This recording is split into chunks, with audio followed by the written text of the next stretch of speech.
Pernah kebayang nggak sih, ada sebuah mujizat yang bukannya buat dilihat, tapi justru buat didengar? Nah, dalam beberapa menit ini, kita akan coba mengupas sebuah keajaiban yang abadi yang dirancang khusus untuk telinga kita. Oke, kita langsung aja ya ke teka-teki utamanya. Tiap nabi kan datang bawa mukjizat sebagai bukti. Misalnya, tongkat Nabi Musa jadi ular. Tapi mukjizat semacam itu kan sifatnya sementara. Terjadi, terus ya udah selesai. Nah, ini jadi pertanyaan besar. Kalau risalahnya itu untuk yang terakhir, buat semua orang dan sepanjang masa, gimana mungkin buktinya cuma sesaat? Pertama-tama, yuk kita bedah dulu apa sih batasan dari mujizat-mujizat zaman dulu, kenapa sesuatu yang bisa dilihat justru jadi kelemahan terbesarnya? Coba deh kita lihat bedanya. Mukjizat-mukjizat terdahulu, kayak Nabi Musa membelah lautan, itu kan tontonan visual yang, wah, spektakuler banget. Tapi masalahnya, itu cuma terjadi di satu tempat dan cuma sekali. Setelah itu, ya udah tinggal jadi cerita aja. Sebaliknya, sebuah mukjizat terakhir itu harus permanen dan universal. Harus bisa diulang dengan sempurna sama siapapun dimanapun. Makanya dia nggak bisa lagi bersifat visual. Terus, solusinya gimana dong? Nah, disinilah letak kejeniusannya. Mujizatnya itu nggak dibikin jadi acara terpisah, tapi langsung ditanam ke dalam pesannya itu sendiri.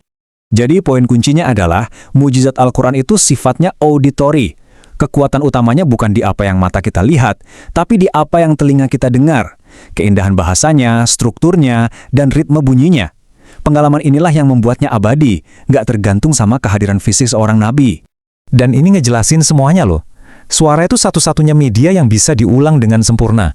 Waktu Anda baca atau dengerin ayat Al-Quran hari ini, gelombang suara yang masuk ke telinga Anda, kalau dibacain dengan benar, itu sama persis dengan gelombang suara yang didengar orang-orang di Mekah 1400 tahun lalu. Mujizatnya bisa diakses lagi kapanpun kita mau. Oke, sekarang kita masuk ke bukti yang mungkin paling kuat, yaitu kesaksian dari orang-orang yang paling benci dan paling gencar menentang Al-Quran. Ironisnya, mereka ini justru jago-jagonya bahasa Arab pada zaman itu. Kenalan dulu sama tokoh ini, Walid bin Mughirah. Dia ini bukan orang sembarangan ya. Dia itu bosnya suku Quraisy, penyair ulung, hakim, pokoknya orang paling top lah. Dan yang terpenting, dia itu semacam kritikus sastra paling dihormati. Jadi komentar dia soal keindahan kata-kata itu punya bobot banget.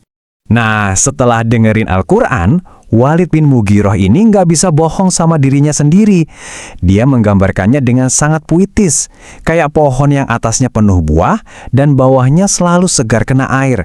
Ini kan pengakuan yang luar biasa banget dari seorang musuh yang terpukau sama kekuatan bahasa yang dia dengar. Ada lagi cerita lain yang lebih seru. 3 pemimpin Quraisy yang di depan umum paling vokal, paling galak menentang Nabi Muhammad SAW, ternyata kalau malam mereka nggak bisa nahan diri buat nggak nguping bacaan Al-Quran. Diam-diam tentunya. Kisah ini hampir kayak komedi beneran. Malam pertama, 3-tiganya asik dengerin sampai subuh kayak kehipnotis. Pas mau pulang, nggak sengaja tabrakan satu sama lain. Malu kan?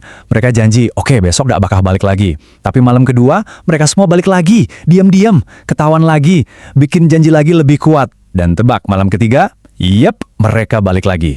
Ini nunjukin betapa dahsyatnya daya tarik auditori Al-Quran. Bahkan musuh bebuyutannya aja nggak bisa nolak. Dan inilah puncaknya. Waktu ditanya kenapa mereka nolak, Abu Jahal yang kita kenal sebagai musuh nomor 1, akhirnya ngaku juga. Ini bukan soal benar atau salah, tapi soal politik dan gengsi suku. Dia bilang, kalau kita akui omongan ini, sampai kapanpun suku kita nggak akan pernah menang lagi. Wow, ini pengakuan paling jujur kalau dia sebenarnya tahu kekuatan Al-Quran itu nyata. Tentu aja ya, keindahan bahasa itu mukjizat utamanya. Tapi dia nggak berdiri sendiri.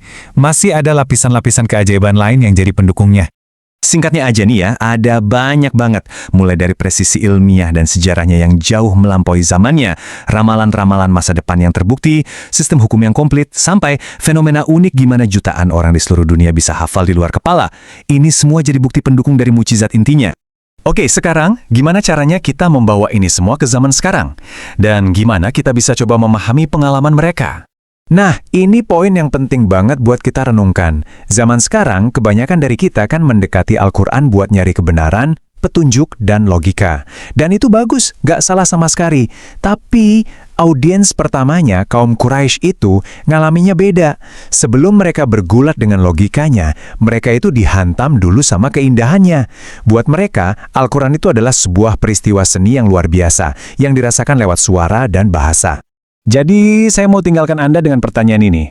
Mungkin, untuk benar-benar menangkap kekuatan pesan ini, kita perlu nyoba mendengar seperti mereka mendengar. Coba deh, untuk sesaat kita kesampingkan dulu analisisnya, dan biarkan diri kita merasakan keindahan auditorinya. Bagaimana kalau ternyata mujizat terbesar dalam sejarah itu memang dari awal nggak pernah dirancang untuk dilihat dengan mata, tapi untuk dialami dengan telinga.